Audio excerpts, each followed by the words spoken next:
Hello दोस्तों, आपका स्वागत है हमारे channel horror story in Hindi 2.0 में। जो आप लोग इस चैनल पे नए हो तो इसे सब्सक्राइब कर लेना और हमारे पुराने वीडियोस जरूर देखना और सुनना, आपको बहुत मज़ा आएगा। तो चलते हैं आज की कहानियों की ओर। तो आज की ये घटना विमल जी के साथ घटी है, तो उनकी एक के पॉइंट ऑफ व्यू से सुनते हैं। मेरा नाम विमल है। मैं उत्तर प्रदेश का रहने वाला हूँ। मेरे साथ ये घटना 17 साल की उम्र में घटी थी। पहले मैं और मेरा परिवार गांव में रहते थे।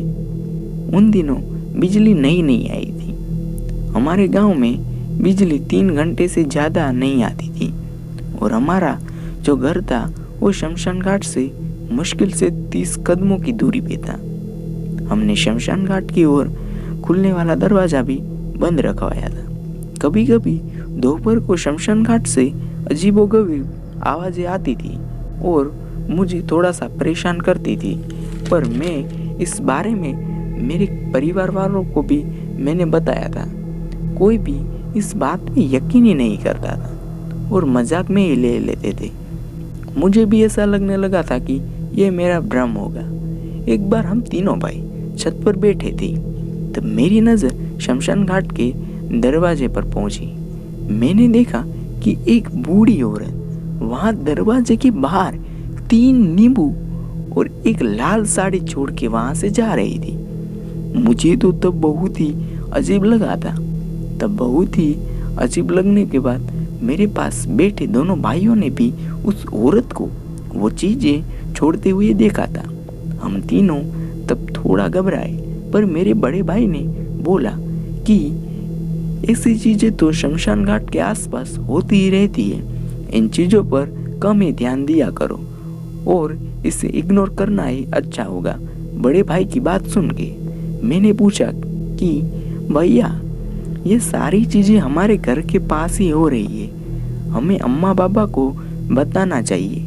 मेरी बात सुनकर बड़े भैया ने कहा कि छोटे, इन सारी बातों की जानकारी अम्मा बाबा को है, पर वो कभी इस बात की जिक्र नहीं करते क्योंकि हम इसी बात सुनकर डर भी सकते, इसीलिए हमारे परिवार वाले हमें कभी ऐसी बातें कहते नहीं है। उसका मतलब ऐसा नहीं हुआ कि ये बात से वो अनजान है। बाद में आगे कहते हुए मेरे बड़े भाई ने मुझे बताया कि मैंने सुना है कि इस शमशान घाट में तांत्रिक भी आते हैं जो यहाँ अपनी विद्या साधना से काला जादू करते हैं।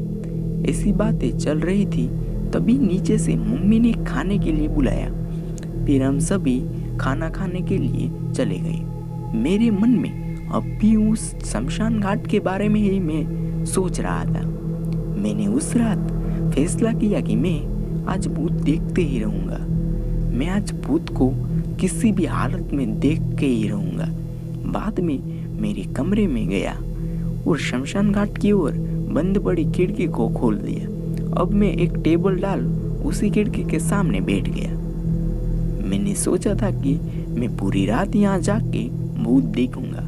जब 20-30 मिनट में वहाँ बैठा, तभी मुझे नींद भी आने लगी थी। थोड़ी ही देर में मैं वहीं सो गया।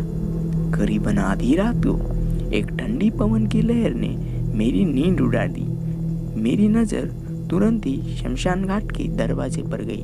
मैंने देखा कि वहाँ दरवाजे के पास 2 औरतें बैठी हुई है, कुछ तो कर रही है। तभी मैंने अच्छे से देखने की कोशिश की। मुझे अब अच्छे से दिख नहीं रहा था, फिर भी मैंने अच्छी से अच्छी कोशिश की तो मैंने देखा कि वो दोनों औरतें वहाँ पड़ी साड़ी को जला रही थी। और तभी बाद में मैंने सोचा कि एक औरत शाम को भी आई थी और एक साड़ी लेकर साड़ी छोड़कर वहाँ चली गई थी, और वहीं साड़ी को अब ये औरत क्यों जला रही है। और इस बार एक औरत नहीं, 2 औरत थी। और तभी बाद में दरवाजे के उस पार मुझे 2 आंखें चमकती दिखाई दी। शमशान घाट के उस दरवाजे के पार से मुझे 2 आंखें चमकती दिखाई दी। बाद में एक लंबी सी औरत अंधेरे से निकल के दरवाजे के पास आई और बाद उन दोनों औरतों ने उस चुड़ैल को पोटली में रखी हुई 2 कंगन दी और एक काले रंग की साड़ी फिर से दी। औरतों ने अपनी चप्पल उतारकर वहीं उतार दी। उन दोनों ने पीछे मुड़ के भी नहीं देखा और वहां से चली गई। तभी मेरी नजर घड़ी की ओर पड़ी तो रात के 1:30 बज रहे थे। तभी और मैंने देखा कि अब पूरे शमशान में हलचल होने लगी थी। तभी मैंने देखा कि चारों ओर शमशान में सफेद परछाइयां ही दिख रही थी, मानो कि शमशान घाट अब फिर से जिंदा हो गया हो। सब तरफ बस आत्माएं घूम रही थी। मैं उस नज़ारे को देख के अब डर गया था। मैं अब धीरे से खिड़की बंद करके सो गया, क्योंकि मुझे उस औरत का डर लग रहा था कि इसीलिए मैं सो गया। अब सुबह मुझे तेज बुखार हो गया था। अब ये बात मैंने सभी घर वालों को बताई कि मुझे रात को ऐसा दिखाई दिया। सबने मुझे बहुत डांटा। अब फिर से रात हुई। अब मैं सो रहा था। रात के 1 बज रहे थे। तभी वहीं खिड़की से आवाज आने लगी। अब मैं बहुत ही डर गया था। मैं जल्दी से मेरे पापा के कमरे में चला गया। वहां जाके मैंने पापा मम्मी को सब बताया। तभी मेरे दोनों भाई भी वहां आ गए। तभी हमारे घर के दरवाजे पर किसी ने बड़ा सा पत्थर फेंका। हम सभी दरवाजे के पास गए और बाहर झांक के देखा तो वहीं 2 औरतें और वो लंबी सी औरत बाहर खड़ी थी। अब हम सभी हमारे पूजा घर में जल्दी से चले गए और सुबह तक वहीं बैठे रहे। सुबह मेरे पापा एक पुजारी को लेकर घर आए और उसने कहा कि इस घर में शमशान से निकल के 18 आत्माएं एक साथ यहाँ आई है। 18 आत्मा की बात सुनकर मैं घबरा गया और आगे बढ़ते हुए कहा कि और अब ये सभी यहीं रहेंगी। अब आप सब यहाँ से जल्दी से निकल जाए तो आपके लिए बहुत अच्छा रहेगा। अब यहाँ रहना सुरक्षित नहीं है। ऐसा कह पुजारी वहाँ से चला गया। उसी दिन हमने वो घर खाली कर दिया और शहर में रहने चले गए। तो ये थी आज की पहली कहानी। अब बढ़ते हैं अगली कहानी की ओर। इसके पहले वो कहानी शुरू करते हैं। ये कहानी हमें विमल जी ने उत्तर प्रदेश से भेजी है और ये कहानी सच्ची घटना पर आधारित है और उन्होंने अपना पुराना घर उस 18 आत्मा की वजह से छोड़ दिया था और वो अब शहर में नए घर में रहते हैं। तो बढ़ते हैं दूसरी कहानी की ओर। तो ये कहानी आज से 70-80 साल पुरानी हो गई। ये कहानी एक ऐसे गांव की है जहां एक ऐसी बात फैली थी कि गांव में रात को एक बुढ़िया आती है और असल में वो एक डायन है और रात को ही वो अपने शिकार को ढूंढते हुए यहाँ आती है और जो भी उसका मिलता है उसे उसके साथ ले जाती है और उस इंसान का कुछ पता ही नहीं चलता। ये डायन को बहुत लोगों ने देखा भी था और 3-4 लोग गायब भी हो गए थे। अब पूरे गांव में कोई भी रात में घर से बाहर नहीं जाता था। उसी गांव में भीम और काली ये दोनों पहलवान रहते थे। इन दोनों ने ये बात सुनी थी पर वो इन बातों में कभी माने ही नहीं थे। उन्हें लगता था कि गांव वाले डरपोक हैं और अफवाह फैला रहे हैं। अब ये दोनों रात में गांव में घूमते थे, सबको बताते थे कि तुम सब डरपोक हो, हमें तो कभी कोई बुढ़िया नहीं दिखाई दी। 2-3 दिन बाद दोनों रात के 2 बजे तक घूम रहे थे। तभी जंगल की ओर एक रोशनी आती दिखाई दी। उन्होंने देखा कि कोई बूढ़ी औरत एक हाथ में लालटेन लेके आ रही थी।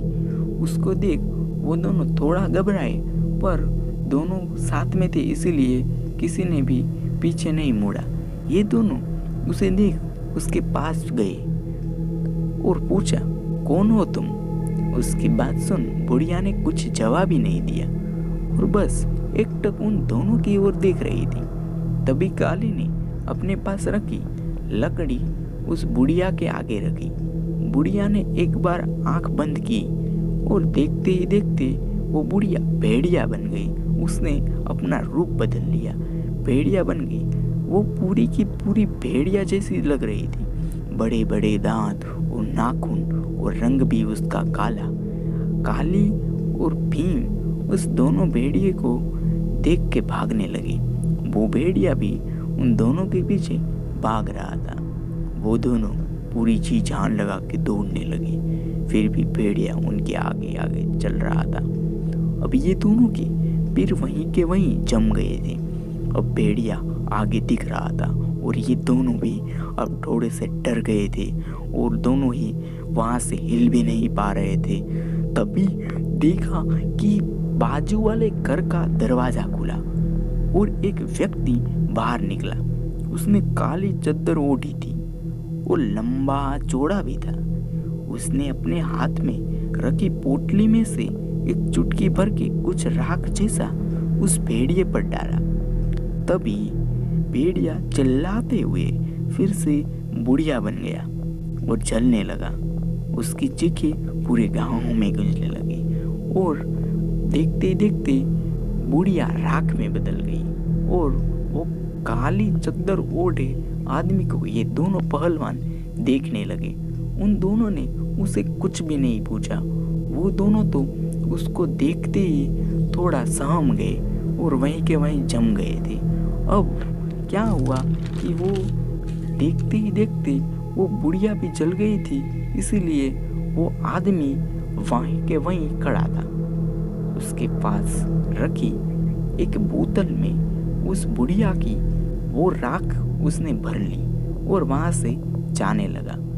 कुछ कदम जाने के बाद भी उसने दोनों को पीछे मुड़कर देखा और फिर से आगे बढ़ने लगा। फिर वो दोनों पहलवान वहीं के वहीं जमे रह गए। फिर उन दोनों ने बाजू वाले घर पे नजर डाली तो उन्होंने नोटिस किया कि ये घर में तो 3 साल से कोई नहीं रहता। तो ये काली चद्दर ओढ़े आदमी कौन था? ये सवाल अब पूरे गांव में रहस्य बन गया था। आज भी उस गांव में वो कहानी सुनाई जाती है और सबको डराया भी जाता है। तो दोस्तों, ये थी आज की दोनों कहानी कैसी लगी ये जवाब कमेंट में देना मत भूले। और आपको भी भूत प्रेत की कहानियाँ सुनना पसंद है तो हमारे चैनल को सब्सक्राइब कर लेना। धन्यवाद।